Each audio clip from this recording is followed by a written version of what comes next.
Alrighty, these are our installation instructions for the HyTechToyz Stormtrooper electronic voice changer kit.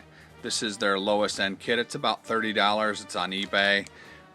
It's a pretty straightforward kit. We'll show you how to install it. It doesn't have Hobie tip speakers or anything like that, but it's pretty good for the price for $30. I'm going to put it inside my EFX helmet and show you how it sounds and how easy it is to put in. Once you open the kit, you're going to find it has the main voice changer unit with the mic, and it's got an extension that goes to the mic, and a few various Velcro pieces, which some of them you use, some of them you won't, depending on the model of the helmet that you have. And then very straightforward instructions, which you probably won't need if you watch this video, but it's good to read through them anyway, just so that you're familiar with the unit completely. And then it operates on a standard 9-volt battery. I would recommend you use a lithium-ion battery, as you get a lot more life out of it. And I would particularly, as always, recommend a rechargeable lithium-ion battery, as I do for any of the installation kits that you put inside your helmet, just because then you'll save a lot of money over time for batteries. The instructions are written in English, and they're basically just a couple of paragraphs. It's good to read them. Take a minute or two to read them so that you're familiar with what all the parts are for and how they go in. Okay, let's get started putting this thing in there. My bucket has just the two vents here on each side, and then the Hobie tip vents. And again, like I said, this system does not have Hobie tip speakers, which in my opinion are by far the best. HyTechToyz does make them, does sell them, and they're a lot better alternative than this. The other thing that you can do is you can get a kit on eBay to cut out this speaker right here, this vent in front, and replace it with an actual vent. That's the best way. If you're going to use this particular kit, that's the best way to vent the helmet to get the sound out, because you want to get as much sound out as possible, because the more sound you get out of the system, the less likely you are to have a feedback problem. Okay, so let's do the first part of, we're going to install the speaker first. Alright, the speaker has, and circuit unit and everything has this white peel and stick front on the front of it.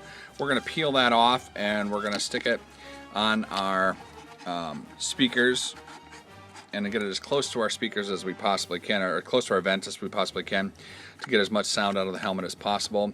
But we're going to have to make sure we leave enough room for our chin in this spot. I have a large head, so for me, I try to get it as low as I possibly can in there. And then you want to leave space for your battery to be mounted, because your battery is going to Velcro in right here along the side. Alright, so let's stick that in there. Okay, so we did the peel and stick, and we've stuck our speaker unit in there. You'll notice the on-off switch is right here on the side, and you want to be able to make sure that you have access to that. It's a slide switch. You want to be able to slide that with your finger. And then we run the cord around the Hobie tip vent, and this is where our 9-volt battery is going to go. And the 9-volt battery is going to have a piece of Velcro, a Velcro dot stuck on the back of it, and we'll be able to stick that in there and then stick it right here in place. So it's going to stay below this lip right here, so it stays secured. But then you can easily pull it out to replace it, because it just Velcros in with that dot. Alright, that'll be our next step. Okay, on the back of our battery here, what I did is there was a rectangular piece of Velcro in there also, which I used. I doubled up here to give me a little more space on my battery. And then I've got the Velcro disc on there. What I do is I tend to put the fuzzy pieces on the side that's going to stick to the helmet. That way, when I have the battery out, it's not poking against my skin. So then we're going to take our battery, and we're just going to put it in place where we want it to go. And just push it down, and it is now Velcroed in there. So it's nice and tight. Everything's going to stay right where it is when you're wearing your helmet around. And the next thing we're going to do is put our microphone in place. Okay, the next thing we're going to do is put this microphone in.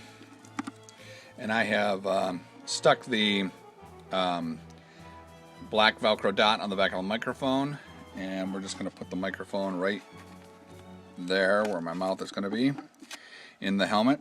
And then the last thing to do is to dress the cord we have coming down here. So we'll get that out of our way, and you can reuse the Velcro tie that came with it, or use these one-sided Velcro pieces. One side sticky and the other side is not, and you can stick that in there and use that to hold the cables down as well. and then the system is basically installed, and then we'll talk into it and make sure we don't get any feedback, and we'll see how it sounds.